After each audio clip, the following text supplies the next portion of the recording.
Hi friends, Diary of a Homeschool Mama here, and today I wanted to share with you the read alouds that we read for the first semester of the 2018-2019 school year.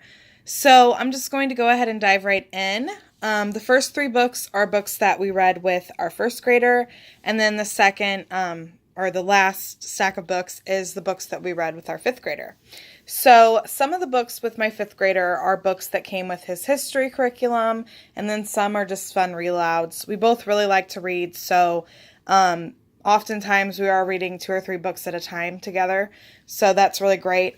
Now, my first grader is quite the opposite. He does not love to be read to, so it is a bit of a struggle, and we are far from getting through the list of books that I wanted to read this year. We've only read 3, so I am in the second semester going to really push to get through those books. So without further ado, let's get started.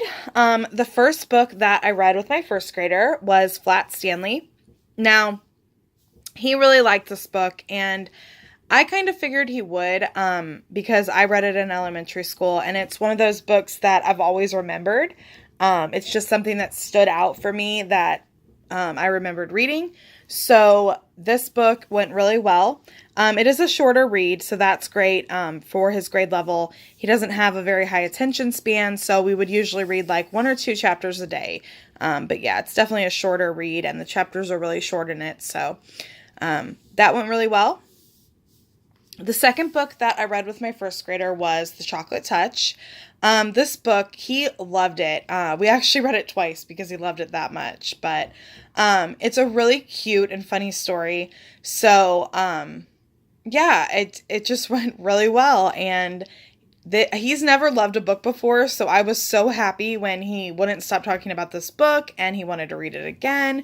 So I thought that was really great, that he finally found a book that he really loved. And I've found that any book for him that has humor in it or something funny happening, he usually will kind of, go more towards books like that than he will a story that isn't really funny.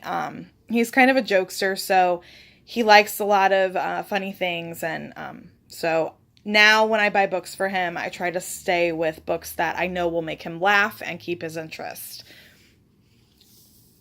Okay, the next book that we read with the first grader was My Father's Dragon, and I really, really wanted to love this book because there was so many good reviews on it that I thought, I can't go wrong with this one. And not to say that it's not a cute story, because it is a cute story.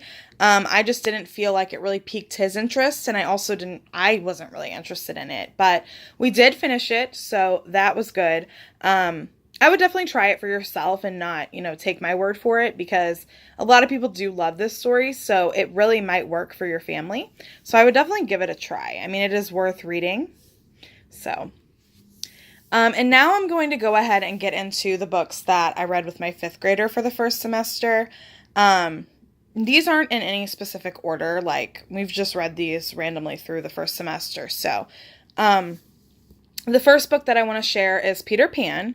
It's a classic story, so obviously it was good, but I kind of felt that it wasn't really on his grade level, and I don't know if that's just because it was a classic starts book or not, but this book really wasn't something that I felt I needed to read with him. We did complete it, but I think it's something more on the level of like my first grader or maybe a second grader or even a third grader. But yeah, it didn't really work for my fifth grader. However, we did complete it and we did enjoy it. I think I'm going to kind of steer clear of the classic start books for my fifth grader and save these more for my younger student. Okay, the next book I want to share is A Single Shard. Now, again, I really wanted to love this book because the reviews on this book were so good that I thought you really can't go wrong with it. And it just wasn't my cup of tea. I didn't really connect with the book or love it or anything like I was hoping that I would. So yeah, my son didn't really love it either. Honestly, I don't even think he could tell you much of what happened in the book. He just wasn't very interested in it. But this was part of his history curriculum. And then another book that we read from his history curriculum is The Fables of Aesop. Now, obviously, The Fables of Aesop isn't one big book. It is a bunch of short stories that talk about character traits and different life lessons. So I don't really have anything negative to say about it. I don't really have anything great to say either. I just kind of think it's one of those books that, all kids, all kids should know The Fables of Aesop, just like all kids know most, nursery rhymes and things like that. It's just one of those classic things that I feel like during a student's schooling career, they need to read. So that was part of his history curriculum as well. The next book that I want to share is The Giver. Now, we absolutely love this book. I will say the book and the movie are quite a bit different. I think the main character is older in the movie, so there's a lot more mature content that I don't really think I would have shared with my 5th grader. But the book, however, was so great, and we both loved it. I think my son could tell anyone anything they wanted to know about the Giver book because he literally loved it so much that he hung on to every word I said. And this book is something I definitely highly recommend to anyone who's looking for a book to read with their student. I would definitely keep it for maybe 5th grade and up. I would even say 6th grade and up. But that would depend on how mature your child is. It's definitely not a book that I would read with a younger student. All right, the next book is Charlie and the Chocolate Factory, and this is just a book that we read for fun, and we loved it. I mean, it's a classic, so, it's just one of those books that, again, I feel like everyone should read, and it's really good, and we did watch the movie afterwards, and we loved it. We ended up watching the Johnny Depp version, but I do really want to watch the older version here soon, just to see, the difference. I think that would be fun, so nothing negative to say about this book, definitely very good. And the next book that we read was The Golden Goblet. Now, this book was part of my 5th grader's history curriculum as well. This book, I honestly think it was my favorite read of the whole first semester. I don't know if it was my son's very favorite, but I know it was definitely up there in his favorites list. So it's one of those books that I would just highly recommend. Now, there are a lot of mixed reviews on it, so I really wasn't sure going into it, am I going to love it or hate it? Because a lot of people do hate it or they really love it. Now, I will say about this book that it does start out slower, so just keep trucking through it because it gets so good. So it's definitely worth it. I would highly recommend this one. Okay, and the next book I want to talk about is Rush Revere and the Brave Pilgrims. Now, this book is part of a series. This is the first book in the series. I did not love it. I was not interested whatsoever. Now, my son, this was his favorite book that we've read so far. So he really, really loved it, and he actually wants me to get him the whole series.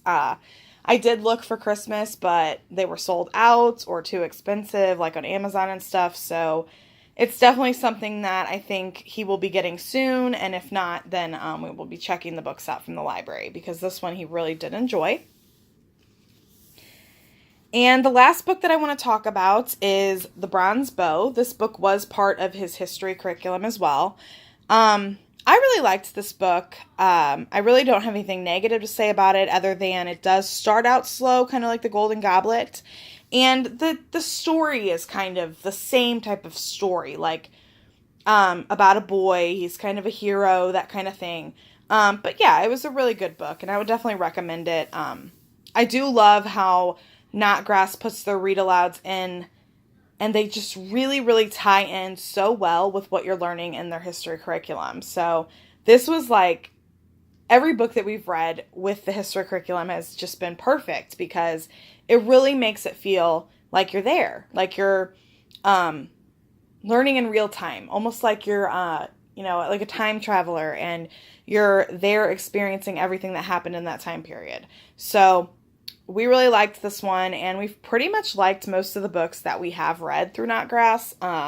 Like I said, A Single Shard was a little bit boring for us, and then The Fables of Aesop, it was kind of, just something that we knew we had to read, and it's a classic, so we needed to read it. But that is pretty much all I have for you today. Currently, my son, my 5th grader, is reading The Swiss Family Robinson. I'm having him read that on his own. and he's really, really loving that book. But other than that, that is all of our read alouds for the first semester of the 2018-2019 school year.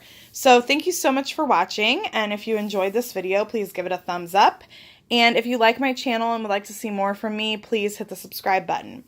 And below, I would love to get a comment from you about what your favorite read aloud has been this year. So what read aloud have you read with your student that you really loved?